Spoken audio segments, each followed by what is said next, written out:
할렐루야. 이제 설도 이제 얼마 안 남았는데 설 이제 연휴 기간에 주일이 껴 있을 때는 뭐 이게 대충 여러분 짐작이 되시잖아요. 예, 여러 군데 가기도 하고 오기도 하고. 근데 우리 신탄지는 좀 오는 지역이죠. 오는 지역. 오는 지역이. 근데 이제 가기도 많이 하지만 오는 지역이 이렇게 되기도 하거든요. 예, 여러분 오는 분들에게도 다 이렇게 축복하고 또 다 이렇게 하나님의 은혜가 확 나눠지는 그런 시간이 될 수 있기를. 할렐루야. 한번 저를 따라서 해보세요. 새 삶의 창을 열면 행복입니다. 새 삶의 창을 열면 행복입니다. 아직은요, 제가 마태복음을 계속 설교하는데 아직은 하나님의 나라를 살아가는 그런 본격적인 말씀은 안 하셔요. 하나님의 나라를 살아갈 때 갖춰야 될 거, 생각 바꿔야 될 거, 그리고 이 해결해야 될 문제들을 하나하나 이렇게 짚어주고 계시는 거예요. 그래서 제가 광야 서곡이라 이름을 붙인 거예요. 여러분 어쨌든 창문을 열면 행복이 보이는데, 행복이라고 하는데 그 행복이라고 하는 열매가 있으면 내가 손을 내밀어서 그 열매를 따든지, 아니면 그 행복이라고 하는 것을 향해서 발걸음을 옮겨 나가든지 해야 되잖아요. 구경만 하고 있으면 어떻게 되겠어요? 어느 날 바람이 막 불어와서 그냥 내 앞에 뚝 떨어지겠어요? 그럴 수도 있겠지만 그건 쉽지는 않을 거예요. 여러분 하나님께서 우리에게 말씀하시는 것은 창을 열면 행복과 기쁨과 평안과 푸른 초장 실만한 물가 다 보여주시는데 가라는 거예요. 가라는 거예요. 나를 붙들기는 것들이 여기 잔뜩 있으면 다 끊어내고 가라는 거예요. 무거워서 못 가겠으면 다 내려놓고 가라는 거예요. 앞으로 그 길을 갈 텐데, 하나님의 대로를 평탄케 하시는 그 길을 갈 텐데, 저와 여러분 이 행복한 길을 포기하지 말고, 이 행복한 길에서 도망가지 말고 그렇게 함께 갈 수 있게 되기를 주님의 이름으로 축복합니다. 네. 할렐루야. 네. 세상의 문명이 발전하면, 과학기술이 발전하면 다 행복해질 줄 알았어요. 굉장히 행복해질 줄 알았어. 근데 그 행복이라고 하는 것도 사람마다 기준이 다 다르잖아요. 근데 여러분 가만히 한번 생각해 보세요. 잘 먹고 잘 입고 또 그렇게 살아가고 있는 것 같아요.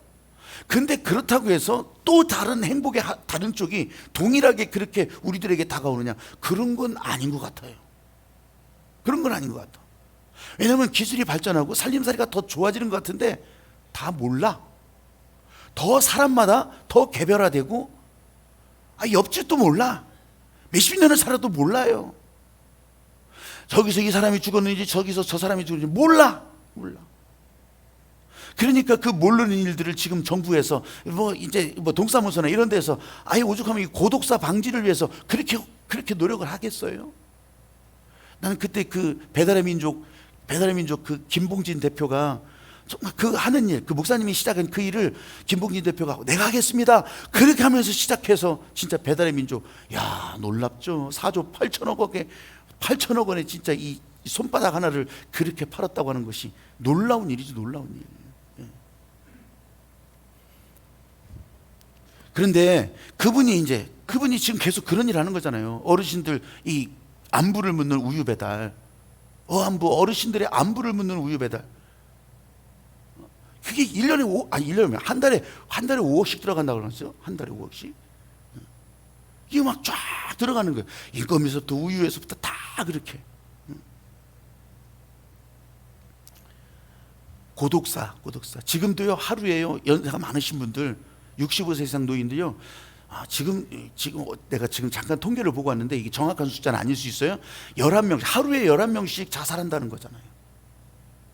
살림살이가 이렇게 좋아지면, 그렇게 문명이 발달하면 이런 것들이 이게 같이 올라가야 되는 거예요.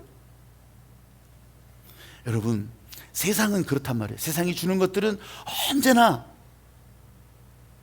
이 세상의 목적이 있는 거지 우리를 행복하게 하고 인생을 가치 있게 만들지는 않더라는 거예요. 예수님은 이 땅에 오셔서 지금 하나하나 짚어주고 계시는데, 여러분 하나하나를 뜯어봐도 똑같아요.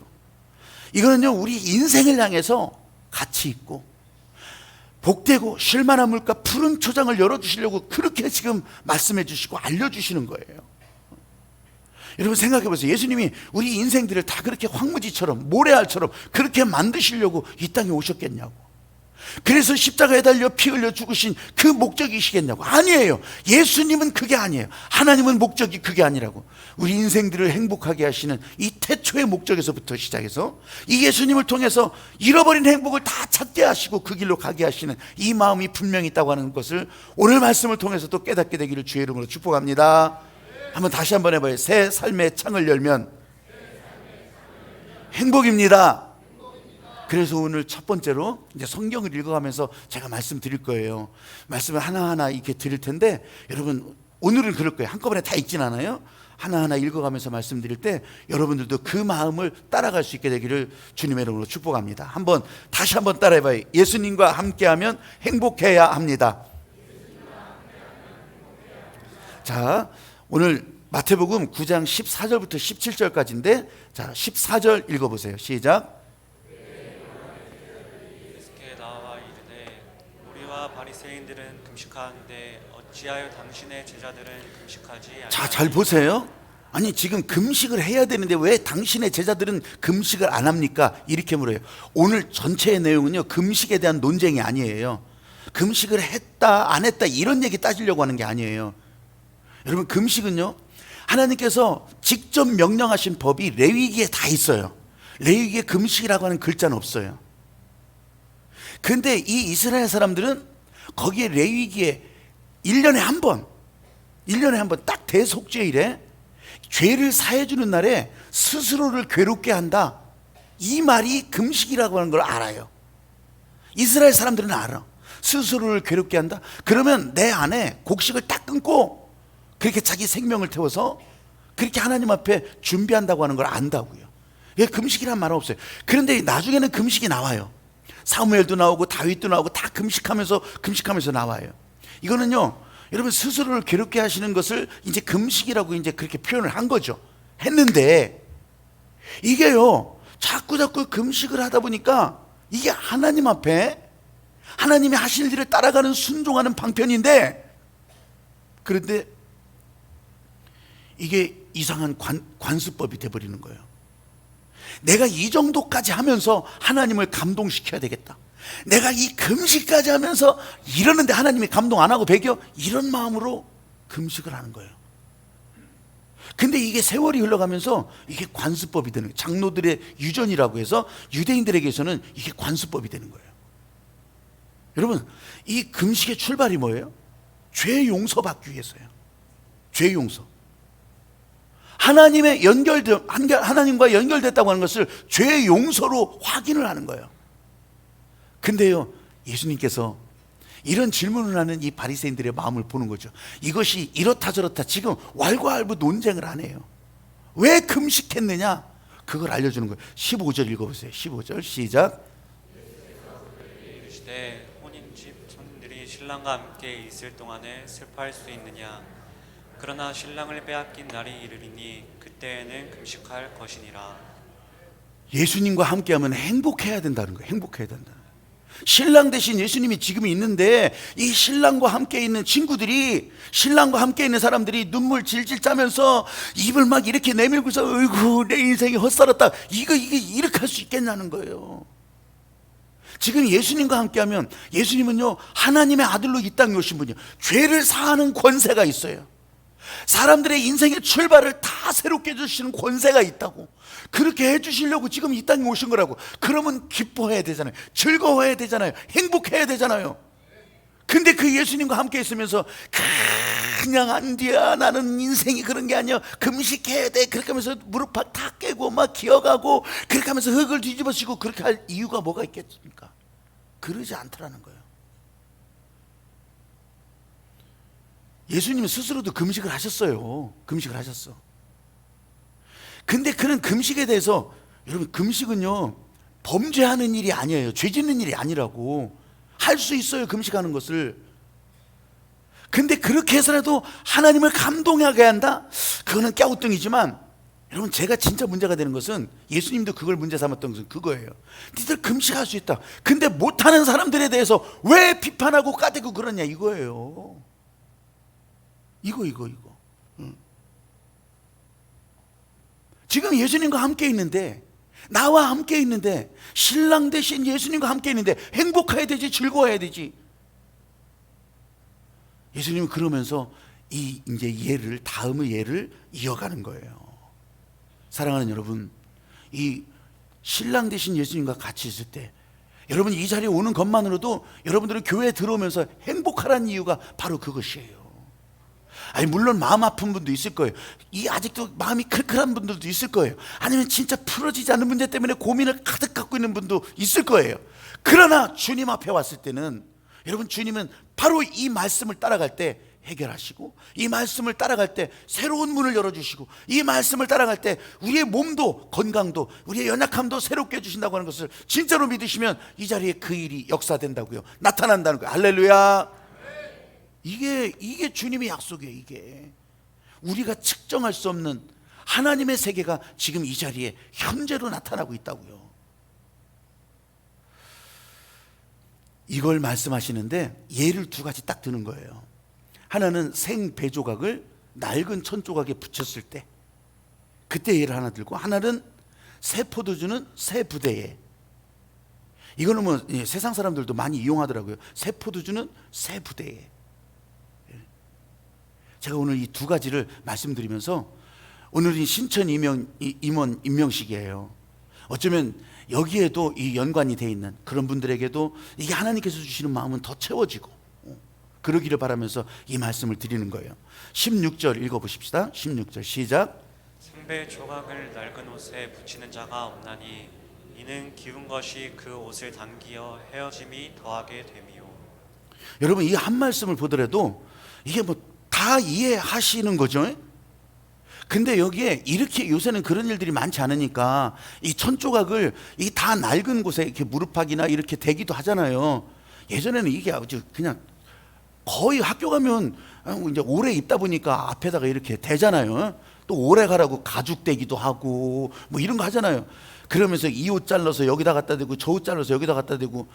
근데 이게 하나도 이상하지를 않았었어요. 그때는. 나는 그런 거 입어본 적이 없다고 그러는 그런 표정이요? 진짜 그랬었어요. 이런 거. 여러분 그럴 때 저 발견한 게 있어요. 진짜 뭐냐면 옷 자체가 낡으면 아무리 갖다 여기다 박아대도 그 정도는 저도 작업을 했거든요. 왜냐면 우리 어머니가 그냥 일생을 바느질 했으니까 그 정도는 제가 해서 입었어요. 그 정도는. 근데 그것도 이쁘게 그렇게 했는데, 이게요 옷 자체가 낡으면 이거 붙여도 소용없어요. 물론 구멍난 거는 가리지. 근데 그 옆에가 해지더라고. 그 옆에가.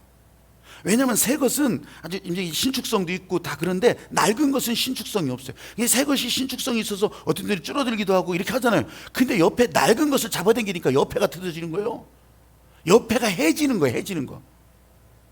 지금 제가 옷을 이렇게 입고 있지만 표도 안 날 거예요. 저는 이 바지가 2개예요. 바지가 2개인데 내가 이거 보니까 이게 2008년도에 산 거더라고. 근데 이 바지가 2개인데 입다 보니까 뭐 앉아서 계속 저는 이제 이렇게 일하고 있고 그러잖아요. 근데 그러다 보니까 이 뒷판이 낡지 않겠어요? 근데 어느 날 보니까 막 후두둑 하는 거예요. 그 후두둑 해서 보니까 재봉선이 나가잖아요. 그래서 이제 가서 이제 다시 꼬맸죠.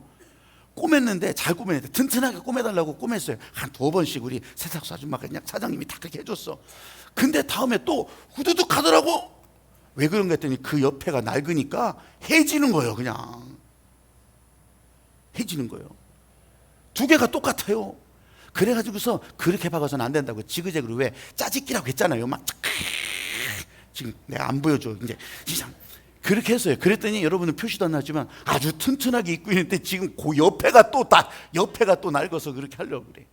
이게 실감 나더라고. 실감 나. 여러분 새 포도주도 똑같더라고. 새 포도주. 자 17절도 한번 읽어보세요. 새 포도주 시작. 새 포도주를 낡은 가죽 부대에 넣지 아니하냐니 그렇게 하면 부대가 터져 포도주가 쏟아지고 부대도 버리게 됨이라. 새 포도주는 새 부대에 넣어야 둘이 다 보존되느니라. 제가 이거는 잘 몰라요. 잘 모르는데 막 부글부글 끓어오르는 거 있잖아요. 이렇게 막 이렇게 여행을 가다 보면 아니면 소풍이라도 가다 보면 안에서 막 김치 막 이제 막 김치 라면 봉지에다 담아가지고서 이렇게 해가지고서 도시락 싸가고 할 때가 있잖아요.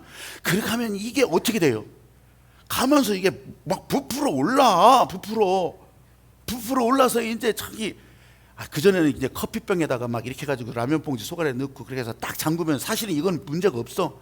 근데 이게 헐겁잖아요. 그러면 뭐 아무리 그냥 잘 싼다고 해도 책가방에다가 그 책가방 책 사이에다가 김치병 딱 넣는 거거든요. 도시락 싸고 갈 때.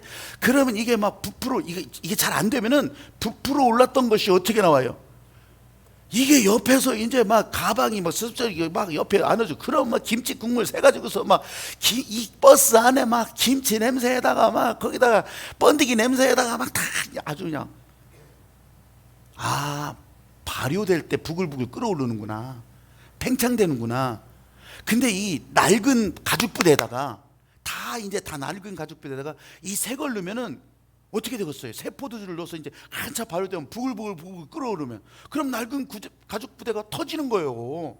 견디지 못하고 터지는 거예요. 그러면 담았던 새 포도주도 못 쓰는 거예요. 그래서 새 포도주는 새 부대에 담으라고 지금 그 얘기를 하는 건데, 아니 예수님이 사람들 불러다가 무슨 포도주 공장 차릴 일 있어? 그게 아니라고요. 앞으로 하늘나라를 살아갈 때 생배조각처럼 새로운 삶의 방식을 가질 텐데, 그러면 낡은 것은 버려야 된다는 거예요. 낡은 것은 버리고 새로운 삶의 방식에 맞춰가라는 거죠. 새 포도주는 새 부대에, 이거 얘기하는 거예요. 이거 오늘 설교는 끝났는데, 그럼 이 설교에 관련된 여러분들이 지금 뭔가 지금 무슨 얘기를 하려고 그러는 거지? 제가 적용을 좀 몇 개를 해드릴 거예요. 골목식당이라고 하는 프로그램이 있어요. 그걸 제가 보면서 설교 준비하는데 이게 진짜 정확해. 최근에 했던 거, 최근인 거 언젠가 했던지는 몰라요. 제가 뭐 늘 보는 건 아니니까.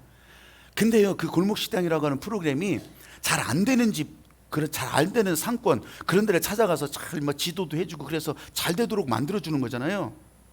근데 제가 본 곳 중에 저 거제도라고 하는 곳에, 거기 뭐 김밥집도 있고 라면집도 있고 막 그렇더라고요. 그곳에 가서 이제 이렇게 잘 살려줘서 아주 대박집으로 만들어준 그런 이제 프로그램이었어요. 1년 전에. 근데 1년이 지난 다음에 이 제작팀이 거기를 몰래 이제 가본 거예요. 몰래 가봤더니 그 집들이 어떻게 그렇게 옛날로 돌아가 버린 거예요. 그렇게 막 문전성시를 이루고 막 줄 서야 되는 그런 집들이요, 팔이 날려. 그게 왜 그런가? 그래서 이 제작팀이 이제 몰래 이제 들어가 본 거예요. 주문도 해보고 먹어보고 했더니 옛날로 돌아가 버린 거예요. 옛날로. 와. 그래서 백종원 대표가 가서 아니 왜 이렇게 하냐고, 왜 가르쳐준 대로 안 하고 잘 되던 대로 안 하고 왜 이렇게 됐냐고. 할 말 없지 뭐. 할 말 없지. 그래서 다시 가르쳐주고 다시 뭐 새로운 마음으로 초심으로 돌아가서 그렇게 잘해보겠습니다. 하지만요, 저는 알겠어요. 여러분들도 알 거예요. 그 집은 다시 빠꾸될 거예요. 반짝 또 따라간다고 하겠지. 근데 다시 원위치로 돌아갈 거예요. 왜 그런지 아세요? 낡은 옷을 버리지 않았기 때문에. 낡은 옷을 입은 채로, 낡은 정신을 가진 채로 지금 잠시 주어진 반짝 준 그거 붙들고서 하다 보니까 이제 다 바닥이 나는 거예요. 그러니 낡은 옷이 어떻게 되겠어요? 해져 버리는 거예요. 낡은 정신이 해져 버리는 거예요. 진짜 그렇더라고요. 근데 그날 똑같은 방송 시간대에 한 장면을 딱 보여주는 거예요. 그건 뭐냐면 제주도에 가서 새로 이제 준비를 하는 돈가스 집이에요. 돈가스 집. 뭐 돈가스 하나 갖고 뭐 대단한, 아니요, 진짜 나도 그런 줄 알았는데 그건 보통 돈가스가 아닌 것 같아요. 지금은 9,000원이래요. 근데 그전에 7,000원이었던 것 같은데, 아니 보통 보세요. 하도 사람들이 장사가 잘 되니까, 옛날 저 서울 변두리 시장에서 하도 장사가 잘 되니까 여기는 새들어서 하고 있었는데, 주인도 그렇지만 막 사람들이 몰려드니까 아주 귀찮기도 하고, 아니 그게 장사가 다 잘 되는 건데 왜 그걸 몰아냈을까? 하여간 거기 장사를 더 못하고서 이제 어떻게 할까 고민하고 있을 때, 제주도에서 이제 그 백종원 사장이 아주 막 이렇게 건물도 이제 뭐 임대를 준 거죠. 이제 사업을 위해서도. 그렇게 해서 이제 거기서 장사하라고 했더니 이제 거기 가서 장사를 하는데 나는 깜짝 놀랐어요. 하던 대로 자기가 하던 것도 최고의 기술이었어요. 그대로 해도 될 텐데 이 제주도에 와서 세 가지를 바꾸더라고요. 어떻게 바꾸는지 아세요? 돈가스는 어쨌든 돼지고기 아니에요. 원재료를 바꾸더라고. 원재료를 제주도니까 흑돼지로 바꾼대요. 나는 흑돼지나 일반 고기나 뭐 큰 차이 못 느끼겠어. 가서 먹어봐야 비싸기는 오지게 비싸고, 하여간 막 진짜 우리 식구들 가서 한번 먹는데 이게 왜 이렇게 비싼 거요? 그래서 난 흑돼지는 이제 어디 가서 흑돼지 얘기도 못 꺼내게. 그런데요, 이 전문가들은 흑돼지가 육질이 좋고 또 식감도 좋고 진짜로 그렇대요. 그래서 그 흑돼지로 돈가스를 만드는 거예요. 돈가스를. 두 번째, 기름도 그냥 깡통 들어오는 튀김기름 그냥 사용하는 줄 알았어. 아니에요. 그 기름도요, 배합을 해서 가장 황금 비율로 가장 맛있고 또 잘 튀겨지고 또 뭐 뒷맛도 개운한 그런 기름을 만들어서 거기서 새롭게 만드는 거예요. 마지막 한 가지, 돈가스에 빵가루가 묻혀지잖아요. 이게 신의 한 수예요. 이제 이게 그 백종원 대표도 먹으면서 와, 신의 한 수야. 아니, 돈가스가 뭐 그렇게 대단하다고? 근데 제주도에 빵의 달인이 있더라고요. 그러면서 이런저런 얘기를 하는데 그 빵의 달인이 이 빵가루를 공급해 주는 거예요. 그거는요, 튀겨도 왠지 뭐 기름도 안 먹고 그러면서 바삭바삭하고 아주 신선한 그 맛이 그대로 전해진다는 빵가루가. 아니, 뭐 설교를 뭐 저렇게 하냐, 그렇게 여기지 마시고. 내가 지금 아니, 이 돈가스 집 사장이요, 새로운 환경에서 낡은 옷을 벗어버리고 새롭게 가더라. 아니, 진짜 성경 아는지 모르는지 모르겠어. 근데 진짜 그렇게 하더라고요. 이 세 가지를 바꾸니까, 아니, 돈가스 집 오픈하는 날부터요, 세상에 밤중부터 줄을 서는 거예요. 밤중부터. 지금도 그렇대. 매일매일 밤중부터 줄을 서가지고 지금 오죽하면 광고까지 붙었더라고. 대기하면서 밥 해 먹지 말라고. 큰일 난다고. 대기하면서 얼마나 이제 오래 기다리면 거기서 밥을 해 먹었어요. 라면을 끓여 먹고. 이런 정도. 저는요, 제가 이걸 보면서 그 생각을 가진 거예요. 생배조각을 낡은 천조각에 대봐야 낡은 천조각이 견딜 수가 없어서 다시 해지는 그런 장면. 예수님이 아마 이거 보셨다면 똑같이 얘기하셨을 거예요. 정말 그렇더라고요. 사랑하는 여러분, 여러분의 삶에 신천 임원이 되더라도, 아니면 여러분 새로운 마음을 오래 가졌더라도, 하나님의 길을 평탄케 하는 그런 일을 가더라도, 여러분 그 마음은 하나님께서 주시오. 그래서 여러분의 마음에 이렇게 반창고 붙이고 파스 붙이듯이 다 붙여. 근데 내 몸이 바뀌어지지 않는다면 바로 다시 원상복구, 원상태로. 원래 그런 성질을 가지고 있단 말이에요. 우리 신천 임원 할 때요, 집사님도 권사님도 수락서를 써요. 여기 계신 분들은 다 그렇게 썼어요. 그 수락서가 내가 좀 약한 것 같아가지고, 권사님들은요, 맨 마지막에 죽어도 하늘빛에서 죽겠습니다, 그렇게 그거 읽고서 써야 돼. 떠나지 않겠다는 얘기죠. 헌금도 말하고 집회 참석도 말하고 기도회 참석하는 거 다 말하지만 그거 다 읽고서 다 쓰신 분들이에요. 근데 권사님들은 하늘빛에서 죽겠다고. 근데 여러분 생각해 보세요. 서명을 100번 1000번 하더라도 새로운 삶이 시작되지 않는다면 무슨 소용이 있겠어요? 기도회 컨퍼런스 다 그렇게 한다고 해요. 안 나오면 무슨 소용이 있겠냐고. 여러분, 새로운 삶의, 새 삶의 창이 열렸을 때 보고 구경하고 감탄하라는 것이 아니에요. 그 행복을 향해서 나가라는 거예요. 그 행복을 향해서 발걸음을 옮기라는 거예요. 사랑하는 여러분 모두가 다 그렇게 새로운 삶에, 새로운 방식으로 진짜 기쁜 마음으로 행복을 향해 나아가는 여러분들이 되시기를 주님의 이름으로 축복합니다. 아멘. 제가 실감나는 거 한 가지를 더 하고 마치려고 해요. 골목식당 얘기는 뭐 이게 제가 이제 갖다 붙이는 거죠. 설교 준비를 하면서, 야, 이거 진짜 꼭 얘기를 해야 되겠구나. 근데 이제 설교 준비를 하면서 제 손바닥에 이제 스마트폰에 알림이 딱 떴어요. 그 알림은 뭐냐면, 이제 제가 쓰는 SNS가 있잖아요. 그럼 거기에 아무개가 글을 올렸습니다, 뭐 이런 게 나오거든요. 근데 장동근 목사님, 우리 교회에 여기 와서 간증도 했던 그 십자가 전시회, 하고 했던 그 장동근 목사님, 키 요만한 분이 있잖아요. 그분이 와서 간증할 때 같이 온 이은정 전도사님이 있어요. 그 이은정 전도사님이 있는데, 그 이은정 전도사님이 진짜 눈물의 폭포를 터뜨리고서 우린 그 간증을 들었잖아요.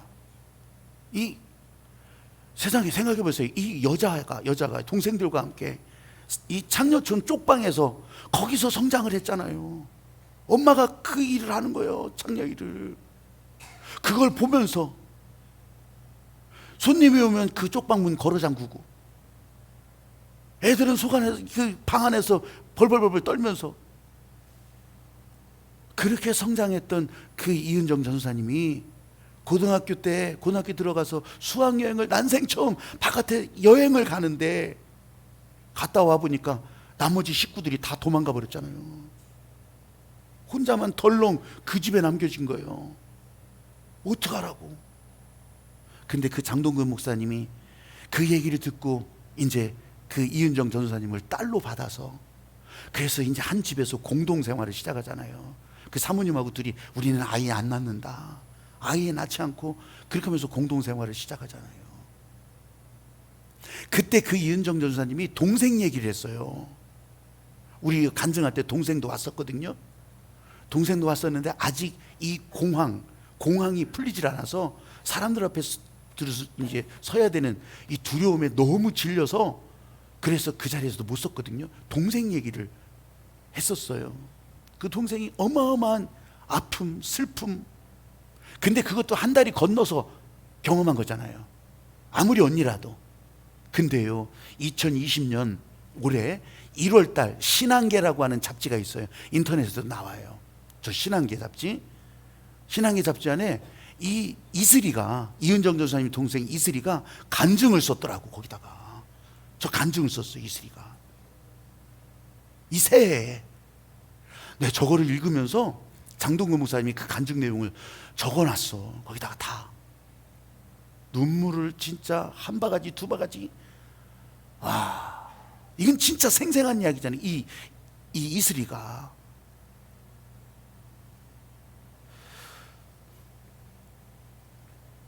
그래서 오늘 제가 그 얘기를 여러분들에게 조금 알려드리려고 해요. 좀 반주 좀 부탁하고. 1998년 가을, 저 내용을 제가 다 읽지는 않아요. 제가 좀 간추려서 전해드리는 거예요. 1998년 가을, 나이 12살 때에 언니는 수학여행을 가고, 그날은 학교 운동회가 있던 날이었습니다. 그때 엄마는 오늘은 멀리 가야 하니 모두 학교에 가지 말라고 합니다. 주변 사람들에게 많은 빚을 지고 몰래 도망을 가려고 그랬던 것입니다. 그렇게 언니와 이별하고 간 곳이 강원도 평창 산골 버려진 집이었습니다.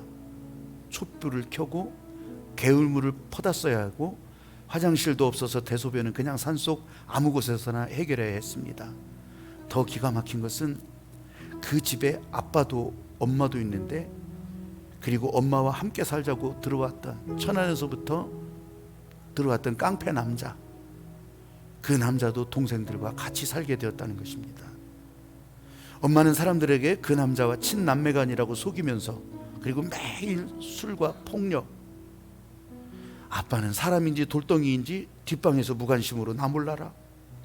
그 깡패 남자는 분풀이로 이슬이와 동생들을 때리고, 이런 일이 반복되었습니다. 그래도 엄마라고, 그 남자가 엄마를 때리면 우리 엄마 때리지 말라고 그렇게 울면서 소리치다가 너무 심하게 맞아서 이빨이 부러지기도 했고, 어떤 때는 가마솥에 끓여놓은 뜨거운 물을 뒤집어 쓰기도 했고, 달력 종이에 불을 붙여 던지는데 머리카락이 다 타버린 적도 있고, 칼을 던져서 오른쪽 다리가 찢어지기도 했습니다. 이렇게 맞고 살면서도 어렸던 이슬이는 어디로 도망칠 곳이 없었습니다. 그러다가 엄마는 이슬이 13살이 되니 창녀촌에 있는 어떤 여인숙에 일하러 보냅니다. 어린아이가 그곳에서 빨래하면서 일하는 것을 보고 동네 사람들이 주인을 욕하기도 했지만, 그 중에 어떤 분이 빵집에서 빵 포장하는 일을 할 수도 있다고 연결을 시켜 주었습니다.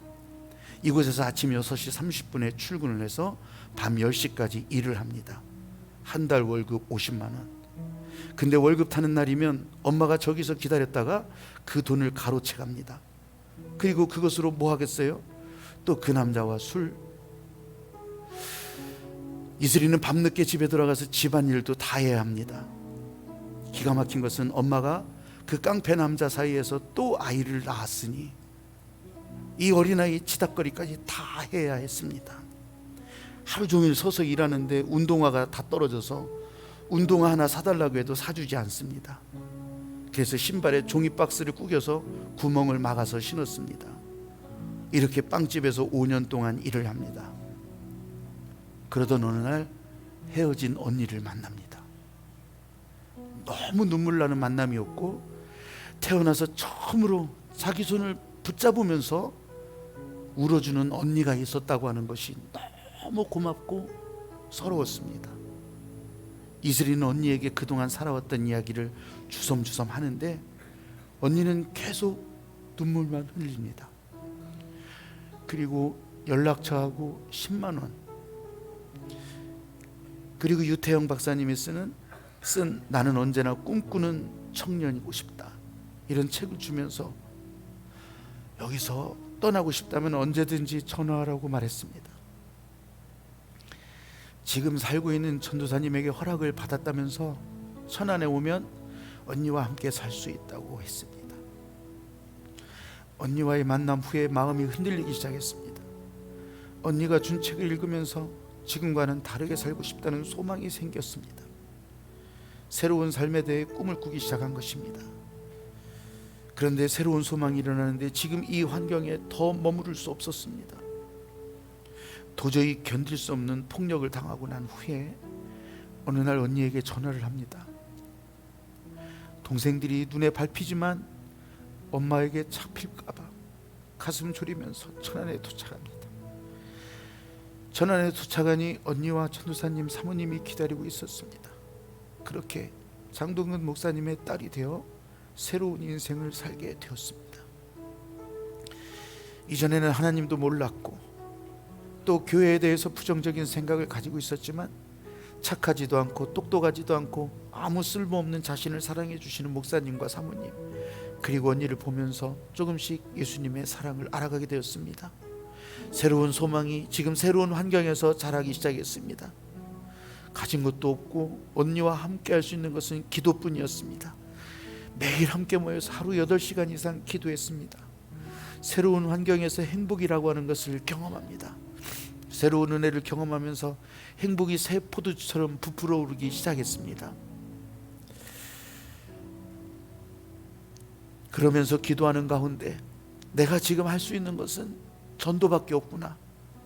언니랑 기도하고 전도하러 나갔습니다. 처음에 20여 평의 공간을 50명의 아이들로 채웠습니다. 자리를 옮겼습니다. 그 예배당 공간을 또 100명의 아이들로 채웠습니다. 그렇게 새로운 은혜로 나아가는 순간부터 어린 시절의 모든 아픔들, 몸을 파는 일을 했던 엄마에 대한 원망, 사창가에 살았다던 수치심, 그리고 버림받은 상처들을 잊어버릴 수 있게 되었습니다. 새로운 삶이 너무 귀하고 행복한데 낡은 옷을 그냥 입고 있으면 안 된다는 것이잖아요. 새 포도주는 새 부대에 저는 감히 기대해 봅니다. 이 자매들과 또 떨어진 동생들과의 그 다음은 어떻게 될까? 아직 진행형이기 때문에 저는 기대할 뿐입니다. 앞으로 어떻게 될지는 모릅니다. 사랑하는 여러분, 이 간증을 제가 읽으면서 지금도 이분은 희귀병이라 지금도 아무리 많이 먹어도 몸은 뺏싹뺏싹 말라가는 희귀병이래요. 그래서 건강은 점점 나빠가지만 그냥 이 새로운 삶에 대한 소망이 이 새 부대에 담기니까 인생이 이렇게 달라지는, 몸은 다 쇠잔해져 가지만 이렇게 달라지는 것을 여기다 간증을 적어놨더라고요. 지금 그 교회는 사람들이 많이 방문을 해요. 유명한 사람들도 찾아가서 같이 예배드리고 그렇게 하는데 뻥을 칠 수는 없을 거 아니겠어요. 실제로 다 보이니까. 앞으로 어떻게 될지 모르지만 저는 기대를 합니다. 또 다른 차원에 이렇게 정말 다 버리고 다 내려놨던 그런 아픔들이 이제는 또 소망으로 바뀌어져서 이분들이 또 간증하게 될 것이라고. 교회도요 똑같이 진행형이에요. 여러분의 교회는 지금보다 더 새로운 모습 기대해도 됩니다. 지금까지 하늘빛 교회는요 다른 어떤 교회보다도 개혁적이었어요. 다른 어떤 데보다 진취적이었어요. 근데 멈춰 있다면 여러분 퇴보하는 거예요. 멈춰 있다면 주님이 기뻐하시는 일이 아니에요. 그래서 우리는 또 길을 열어가는 거예요. 여러분, 교회의 미래가 교회의 미래로 끝나지 않고 여러분의 인생의 미래고, 행복한 인생의 그 다음에 열매라고 하는 것을 꼭 알면서, 저 혼자 그런다고 해서 되겠습니까? 교회 온 성도들이 하나님이 이루어 주시는 그 마음으로 그렇게 나갈 수 있게 되기를 주님의 이름으로 축복합니다. 제가 기도할 때 오늘 임명 받으신 분들은 앞쪽으로 다 나와 주셔서 순서가 빨리 진행될 수 있으면 좋겠습니다.